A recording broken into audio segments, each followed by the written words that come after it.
Hi mga friends! Welcome back sa part 2 ng ating vlog kung saan gagawin naman natin, ululutuin naman natin yung mga nabili natin sa Dali.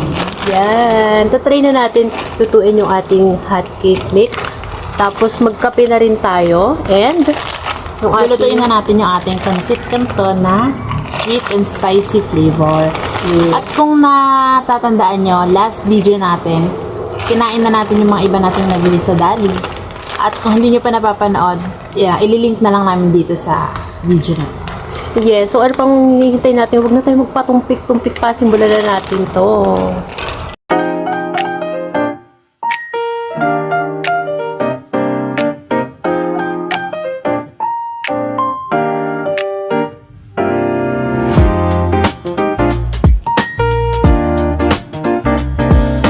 So ito na nga mga friends, titikman na natin ang ating mga niluto na ating mga binili sa Dali.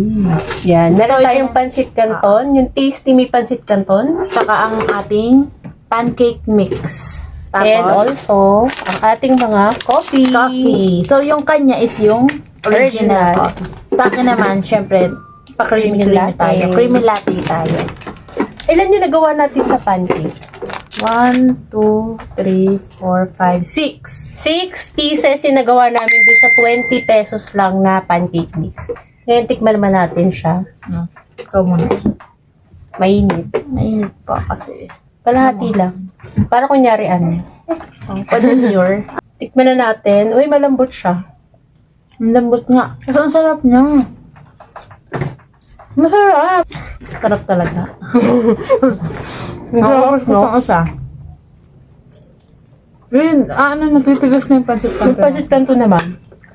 Meron din siyang syempre, yung powder niya, yung seasoning, tapos meron din siyang kasamang, yung parang toyo, tsaka yung oil, di ba? Parang lahat naman ng pancit. Oo, pero meron kasing, mali mo, may iba. Sa bagay, yung iba parang Ang seasoning. flavor nito ay sweet and spicy. Kung sa, sa noodles niya, same lang din siya. Lasa. Yung noodles niya pati, parang same lang dun sa ano. Oo, tutignan ko. Sweet and spicy ito. Oo, favorite Pero ko hindi since sa sweet and spicy. maanghang. Hindi maanghang. Malalaman natin. Grabe lang. Tapos matapang yung amoy niya.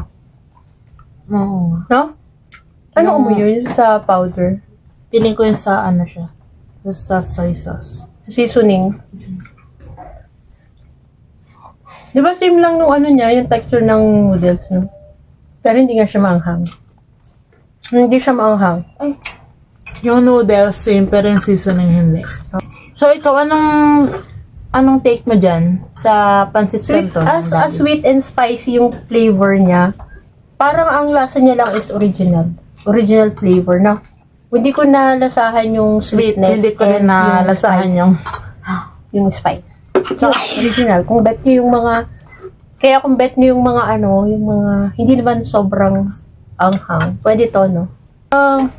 Pwede na din. Oo, bilang nagtitipid At ba? saka Ano lang mura siya? talaga. Magkano? Diba, yung binibili natin ngayon is mga nasa 18 pesos ba? Sobrang mahal. Ito ay 12 pesos lang. Diba, 12 pesos, pwede na siya pang dalawang tao nga. Next naman natin is yung kape.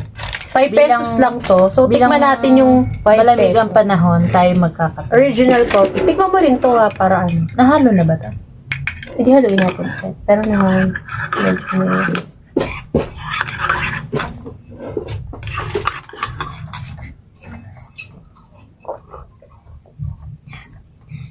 Original to. Pero, parang ang creamy niya. Alam mo yung yung may Masarap. mga... Alam mo yung pag uminom ka ng kape, yung meron na bobo dito. Ano tawag doon? Latte? Latte ba yun? Ang niya, ang creamy ng original. Coffee one. Hindi ko no. 5 pesos lang ha. Tapos ito ay creamy latte. Sarap nga. Nandun yung tapang ng kape, pero may creaminess. Hindi talaga ako fan ng mga latte.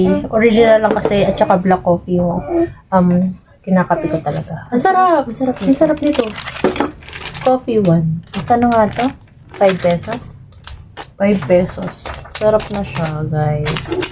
Tapos, So, sa mga- yung sa pancake naman, hindi na namin sinama dito sa video yung yung pagluto. Syempre, alam nyo na yan kung paano. Tsaka sa likod naman, meron naman, Kaya masasabi ko dito sa pancake naman, pwede siyang gamitin na pang, alam mo yung mga premix na ginagamit paggawa ng donut, mga ganyan. Di ba, pang negosyo, imagine 20 pesos lang. Kung ganitong size yung magagawa nyo, tas 6 pieces, pwede ng pang merienda. Tas pagka naman, gagawin yung business. Go na rin, di ba? 20 Tsaka, ang idadagdag nyo lang, egg. Isang pirasong egg, tsaka mantika. Tubig. Tapos yun na, meron na kayong merienda, almusal, kung ano man, midnight snack. Tapos yung mga coffee lover dyan, te. Super sulit nito sa Dali. Kung bumili na kayo sa Dali.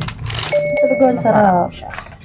So, ano masasabi mo sa overall experience mo sa pagkain natin ng mga pagkain sa Dali? Overall experience? Overall experience? Food ano to? Siguro dahil sulit siya. Kasi mura. Ayos din. Oo. So far. Diba? Kasi Kung isa kahit pang hindi lang, yung mga ibang pagkain lang, hindi nila na-meet yung expectation natin. Kasi kung makukumpara na natin siya dun sa nakasanayan nating medyo kahawig na. nakasanayan nating lasa, nakukumpara lang natin, pero pag So, para naman sa akin, very good talaga yung yung Dali. Parang hindi, katulad ng sinasabi ng iba, hindi copycat. Hindi naman siya copycat. Kasi gumawa siya ng sarili niyang version na maabot kamay. Hirap. Na mga, alam mo yun, on the budget, di ba? Tapos yung lasa, hindi naman din siya makakompromise kasi masarap din naman. Di ba? Although meron, katulad niya sinabi niya, meron ding ibang mga item na hindi natin nakuha, na-meet yung expectation kasi meron na tayong nakaset na standard dun di ba? Yun. So, ang sarap ng merienda natin today, guys. So, ayun muna mga friends para sa ating today's merienda galing sa Dali. Hope to see you guys on the next video. At syempre, pwede pa rin kayo mag-comment dyan kung anong mga gusto nyong ipagawa sa amin sa mga next vlog namin. At syempre, huwag niyong kalimutang mag-like, subscribe, at comment sa aming video. At sana supportahan niyo kami dahil magsisimula pa lang kami sa aming vlogging experience na ito. Thank you very much mga friends. See you next time.